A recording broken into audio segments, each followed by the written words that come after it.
On Blake Lively's claims that she was allegedly harassed by this guy when they shot the movie, It Ends With Us, a film about domestic violence. And was Justin didn't harass Blake. Blake was interested in wresting control of this movie away from Justin, who was the director and the producer. She was just an actress in it. And to the point where this guy was in the basement at his own movie's premiere. And that what in fact happened was you guys. I can't believe neither side. The kind of lawsuit that is full of evidence, documents, which prove it. Blake Lively, Hollywood royalty, red carpets, designer gowns, the picture of effortless glamour.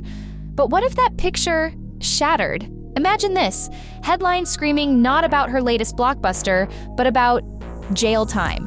Yes, jail. For Blake Lively, it sounds like a movie plot itself, twisted and unbelievable. But this isn't fiction. This is the unfolding saga behind what was supposed to be a feel-good Hollywood hit, It Ends With Us. A project that instead detonated into a media hurricane, leaving careers, reputations, and maybe even freedom hanging in the balance. Get ready, because the story behind the scenes is more shocking, more scandalous than anything on screen. On Blake Lively's claims that she was allegedly harassed by this guy when they shot the movie, It Ends With Us, a film about domestic violence. And was Justin didn't harass Blake. Blake was interested in wresting control of this movie away from Justin, who was the director and the producer. She was just an actress in it. And to the point where this guy was in the basement at his own movie's premiere. And that what in fact happened was you guys were the ones out there generating negative press against Justin. You guys were the ones who were trying to ruin Justin at the Reynolds penthouse in Manhattan, where Ryan Reynolds allegedly bullied Justin so badly that a Sony representative, and her biggest takeaway was, it was so nasty. There's just so much more to the story, and the media's already like self-flagellating. Oh, we were too mean to Blake. And now you see text messages from Blake Lively comparing herself. She's the mother of dragons in Game of Thrones, that she too has her dragons, Ryan Reynolds and Taylor Swift. What Brian Friedman alleges is, and that they are powerful advocates for her. You'll go along or I'll unleash my dragons on you, you loser who no one's ever heard of. It Ends With Us. The book, a global phenomenon gripping millions with its raw emotion, its unflinching look at love, loss, and difficult choices. Fans were ecstatic when Hollywood announced an adaptation, and the pairing seemed perfect, on paper at least. Justin Baldoni, the director, known for his sensitive touch, his ability to draw out genuine emotion, and Blake Lively, a megastar, bringing her undeniable charisma and box office draw. Initial announcements painted a dream collaboration. But behind the studio smiles and carefully crafted press releases, something was going terribly wrong. Whispers started almost immediately, clashing visions. Baldoni, it seemed, envisioned a faithful, gut-wrenching adaptation, true to the book's soul. Lively? Sources hinted she was leaning towards injecting comedy. And not just subtle humor, but outright punchlines, glossy aesthetics. A more mainstream, perhaps less emotionally resonant vibe. Creative differences are normal, right? Part of the process? Absolutely. But these weren't just disagreements over lighting or line readings. This was a fundamental clash of artistic intent, a brewing storm that no one, least of all the fans, could have predicted would explode into the all-out war we're witnessing now. The Dream Project? It was rapidly turning into a Hollywood nightmare. I can't believe neither side is like giving in. They're like digging in further. The first cracks became visible in leaked set photos. Blake Lively in designer outfits that seemed out of place. Fans of the book recoiled. This wasn't the raw, vulnerable world they knew. Then came the rumors of rewrites, comedic lines clashing with the source material's heavy themes. Lively reportedly felt sidelined, unheard, cut out of major decisions.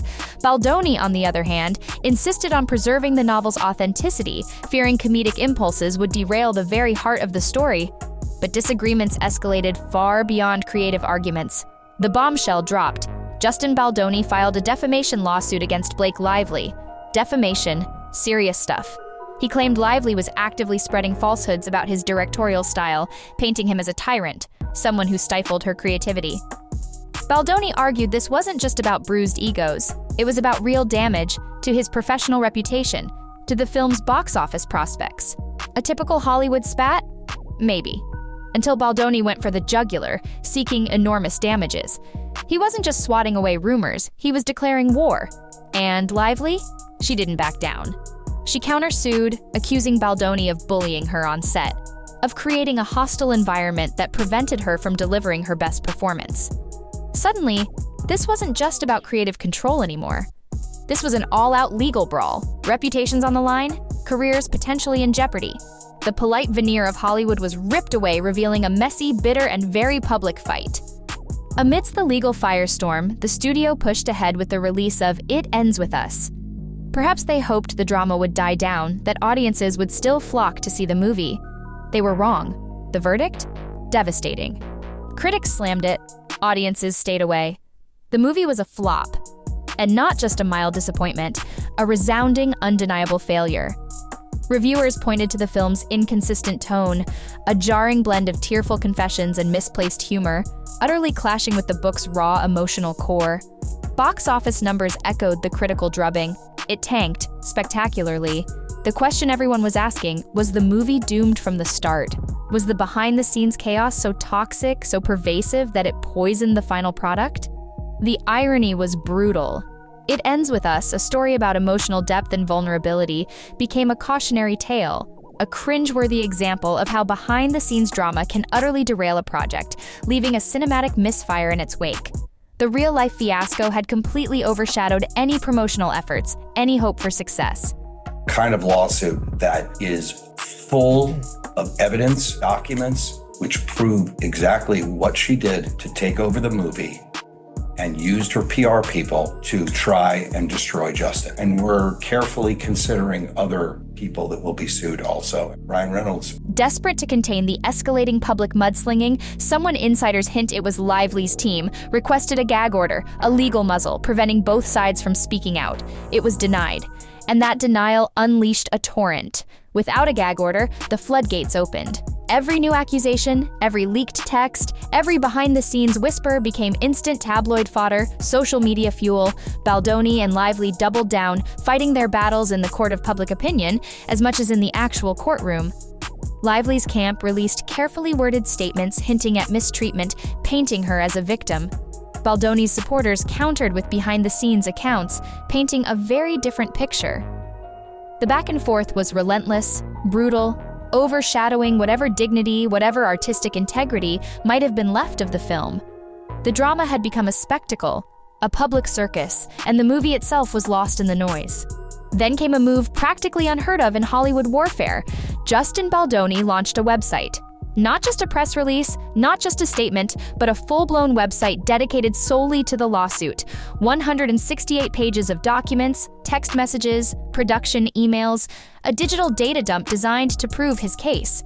Baldoni claimed this was transparency, a way to expose what he saw as Lively's calculated manipulation of public perception. Fans and industry insiders dove into the files with morbid fascination. Text messages allegedly revealed Lively pushing for comedic twists that undercut crucial emotional scenes. Others purportedly showed her backtracking, shifting blame once negative fan feedback surfaced. Was it a calculated PR stunt? Or a genuine attempt to reveal the truth? The debate raged, but the website wasn't the only bombshell. Enter the New York Times. A publication known for its journalistic rigor, its supposed impartiality. But their feature piece on the It Ends With Us saga landed like a grenade. It seemed to heavily favor Lively's narrative, painting Baldoni as an unyielding force, a bully who stifled a struggling actress. Baldoni's supporters cried foul, labeling it a smear campaign, accusing the Times of cherry-picking facts, ignoring crucial evidence on Baldoni's website. The article sparked outrage. Social media erupted. Was the Times biased? Had they been manipulated? Or was Baldoni simply trying to control the narrative with his website? The controversy surrounding the NYT piece only added fuel to the already raging Hollywood bonfire. As if the box office disaster and dueling lawsuits weren't enough, a new, even more shocking rumor began to circulate. Jail time for Blake Lively. Yes, you heard that right. Whispers suggested she might have provided or even endorsed doctored evidence in her countersuit, allegedly falsified documents. If true, if proven in court, the consequences could be devastating. Perjury, obstruction of justice, crimes that, in theory, carry prison sentences. Legal experts quickly cautioned that the more sensational claims, rumors of a 5-year sentence, were likely inflated. But the mere mention of prison for a Hollywood A-lister? It sent shockwaves. Baldoni's team hasn't officially confirmed they're pursuing criminal charges, but if the evidence on his website is as damning as he claims, Lively could be facing a legal nightmare far beyond defamation damages. And then there's Ryan Reynolds. He hasn't been formally named in any lawsuit, but his comedic fingerprints are all over this spectacle. Sources claim Lively sought her husband's input, his comedic genius, hoping to lighten the film's heavy themes. When fans slammed the adaptation for doing just that, glossing over the emotional core, references to Reynolds' influence vanished faster than a Hollywood scandal after a good PR spin. Will Reynolds get dragged into this mess? As a witness? As an unwitting participant in script rewrites gone wrong? For now, he's on the sidelines. But the rumor mill is churning, fueled by cryptic text messages, whispers of his involvement in the very comedic push that Baldoni claims undermined the entire project. It ends with us. A story about vulnerability, growth, emotional resilience. And what did we get? A Hollywood train wreck. A cautionary tale of creative visions clashing, egos colliding, and the relentless, unforgiving spotlight of public scrutiny. Instead of celebrating a profound cinematic experience, we're watching a real-life drama unfold. A saga of lawsuits, countersuits, accusations, and now, the specter of jail time. Did the New York Times go too far in their portrayal? Is Baldoni truly the villain they painted? Could Blake Lively actually face prison if these rumors of falsified evidence are proven true? How will it all end? In quiet settlement negotiations behind closed doors? In a sensational courtroom showdown that dwarfs the film's own drama? Or in some last-minute truce? A desperate attempt to salvage what's left of their reputations? Hollywood is unpredictable. And this story? Far from over. One thing is certain. It Ends With Us has become a chilling reminder of what happens when the magic of movie making turns into a messy, very public, and potentially devastating Hollywood scandal. What do you think? Is jail time a real possibility? Who do you believe in this Hollywood drama? Let us know in the comments below. And don't forget to like, subscribe, and hit that notification bell for more shocking Hollywood secrets as they unfold.